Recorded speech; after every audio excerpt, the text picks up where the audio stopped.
Le contrôle du travail écrit des élèves ne l'intéresse pas. Vous voyez? De là, on s'est rendu à Kuratungo. Arrivé à Kuratungo, on a porté M. Mamadou de Bari absent. C'est lui le chargé des cours de, je ne sais pas si c'est CE. On l'a porté absent. Voilà. C'est CE 1. De là, nous nous sommes intéressés un peu au travail de la chargée de la classe multigrade, CP1, CP2. Là, on a trouvé une irrégularité notoire des préparations écrites. On a regardé le cahier de composition, les notes étaient à la fois raturées et falsifiées. Voilà. Le registre non à jour depuis mars 2021. C'est ce qu'on a constaté au CP.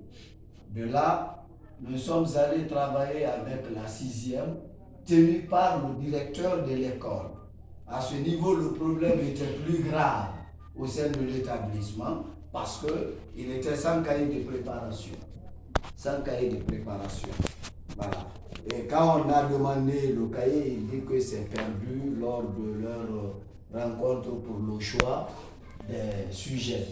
Il se trouve qu'il est même interdit de se retrouver pour choisir les sujets. La circulaire est très précise, très claire là-dessus. Le DSE était mis en copie. Bien. Donc on n'a pas trouvé de cahier de préparation. La fréquence des devoirs était très faible parce qu'on a vu les 8, 9, 11 jusqu'au 24 décembre. La fréquence entre les devoirs.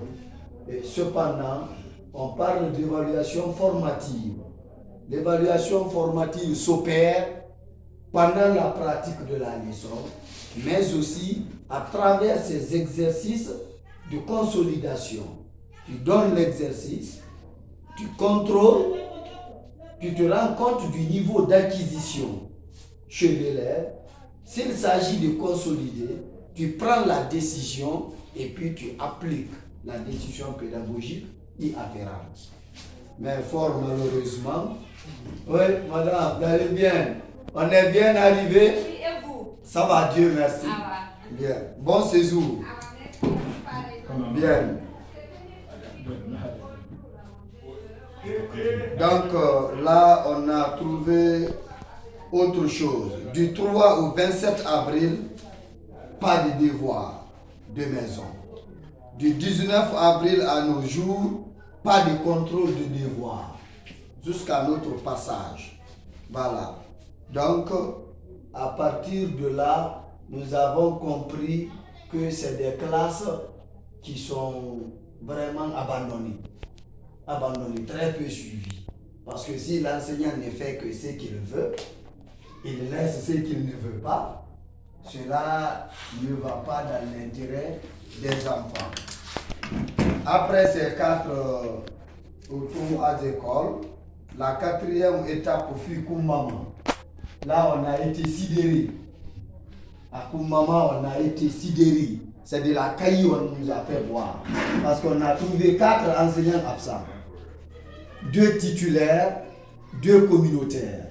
Parmi les 2 titulaires, il y a le directeur de l'école qui est chargé de la 6e. Et il y a le président du district de Kumbama qui se permet d'abandonner les enfants et de vaguer à ses affaires. Donc sur 5 enseignants, 4 étaient absents à leur poste de travail. Nous, on n'était pas informés. On n'a jamais été saisis. Aucun d'entre eux n'a demandé la permission, l'autorisation d'absence à monsieur le DPE. Si ça a été, la DPE n'a pas reçu. Donc, sur ce, arrivé là, on a fait une observation à défaut.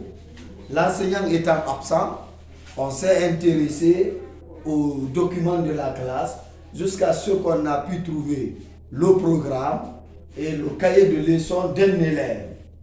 À travers le cahier de leçon qu'on a vu, les enfants sont vachement en retard à Kumbama. En numération, le niveau d'exécution du programme, ils sont à 4 mois de cours. En numération, ils n'ont fait que 4 mois de cours. En histoire, ils sont au niveau de la semaine 23. Là, c'est bon. En sciences, le programme le plus vaste, ils sont au niveau de la 15e semaine. Depuis l'ouverture. 15 semaines. Soit moins de 4 mois de cours. En géographie, 14e semaine. La leçon portant sur l'état régional l'étude régionale de la... Ne parlons pas trop. Ça va être long.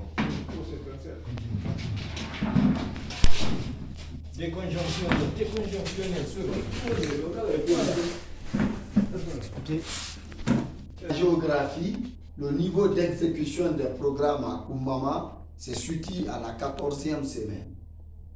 Étude régionale de l'Afrique. Bien. En ECM, ils sont à la 14e semaine, le patriotisme. Grammaire, ils sont au niveau des superlatifs, ainsi de suite. Donc là, on a constaté qu'à Kumbama, la classe là fait pitié, parce que les élèves s'attendent à l'examen. Si jusqu'ici, ils ne sont pas à 50% des programmes par endroit, c'est que c'est des problèmes très sérieux. De là, nous nous sommes rendus au lycée où on a trouvé que tout se passe très bien. Là, il n'y a aucun problème. Tout se passe bien là-bas. Du lycée, on s'est rendu à Horekole. C'est là qu'on a trouvé satisfaction au niveau de l'élémentaire. Tous les documents de l'enseignant étaient là, à jour, bien tenus, sincèrement. Donc, c'est à Kumbam, à Horekole, on a soufflé un peu. Sinon, on était vraiment étouffé. Donc, là, on a résumé quoi? Qu'à ce niveau, si les écoles ne fonctionnent pas, on ne voit pas la trace du DSE dans les écoles, c'est que ça ne fonctionne pas. C'est le compte rendu de la mission du 12 juin à Kuratomo. Je vous remercie de l'attention. On